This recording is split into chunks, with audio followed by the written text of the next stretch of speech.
अजिबात भांड्यांचा पसारा न करता झटपट तयार होणारी बॅचलर मुलंसुद्धा तयार करू शकतील इतक्या सोप्या पद्धतीने कुकरमध्ये अंडा बिर्याणी तयार केली. अगदी 20 ते 25 मिनिटात बनवून तयार होते. चवीला अतिशय रुचकर होते. 2 सपाट वाट्या मी बासमती जुना तांदूळ अर्ध्या तासासाठी स्वच्छ धुवून भिजला होता.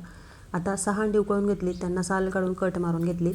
2 मोठे कांदे उभे पातळ कापून घेतलेत आणि सोनेरी रंगावर तळून घेतलेत आणि बाजूला काढले. त्याच तेलामध्ये अंडी छान शालो फ्राय करून घेतली. गॅस बंद करून पावडरचे मसाले टाकले. चटणी पावडर, हळद, मीठ आणि धने पावडर छान परतून घेतलं. अंडी काढून आता त्याच्यामध्ये खड्या मसाल्यांची फोडणी दिली. 2 तमालपत्र, 1 चमचा जिरं, 2 मोठी वेलची, 2 स्टार फूल, 7-8 लवंगा, 2 हिरवी वेलची, 7-8 मिऱ्या आणि 1 इंच दालचिनीचा तुकडा छान तळतळेपर्यंत परतून घेतलं. 2 मोठे कांदे पातळ कापून छान परतून घेतले. सोनेरी रंगावर 1 चमचा आलं लसणाची पेस्ट टाकली. 2 टमाटे कट करून टाकले. 4-5 चमचे ताजं दही टाकले. सुके पावडरचे मसाले मोजून मापून टाकलेत. कोथिंबीर टाकले. 2 हिरव्या मिरच्या टाकल्यात. छान तेल सुटेपर्यंत परतून घेतलं आणि 2.5 वाट्या मी गरम पाणी टाकले.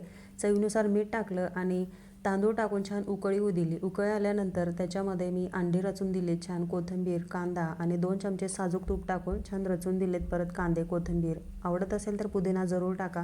वरून बिर्याणी मसाला 1 चिमूटभर टाका. चिमूटभर मीठ टाका. छान मिक्स करून घ्या आणि मोठ्या गॅसवरती 1 शिट्टी द्यायची आणि मंद गॅसवरती 4-5 मिनिटासाठी शिजू द्यायचं. थंड झाल्यावर कुकर उघडायचा. अगदी मऊसूत मोकळी मोकळी बिर्याणी तयार. सविस्तर रेसिपी मी चॅनल टाकली किंवा खाली त्रिकोणावर क्लिक